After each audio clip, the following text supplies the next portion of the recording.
కనుమ పండుగ సందర్భంగా చాలామందికి తెలియజేయడం ఏమంటే, మా యువతను చూపించాం.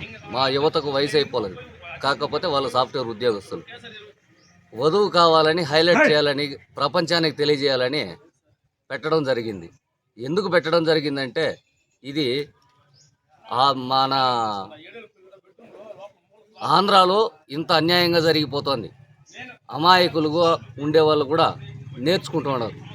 ఈ పెళ్లి కావాలంటే ఒక కారు, ఒక విమానం, ఒక రైలు ఉందా అని అడిగే ప్రయత్నం చేస్తూ ఉన్నారు. ఇది తప్పు. దయచేసి దీన్ని మానేయండి.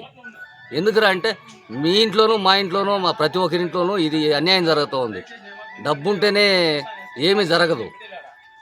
కారు ఉంటే ఏమి చేయలేరు. 10 మంది కావాలా, 10లో మనం ఉండాలా. దాన్ని దయచేసి అర్థం చేసుకోండి ప్రతి ఒక్క మహిళ కూడా. కారు ఉన్నంత మాత్రాన విమానం ఉంటే ఎత్తుకుని పోలేరు. ఇది మానవత్వంగా ఆలోచించి ప్రతి ఒక్క మహిళ ప్లస్ మొన్న శివాజీ మాట్లాడినాడు కట్టుబొట్టు గురించి, అనసూయ గురించి.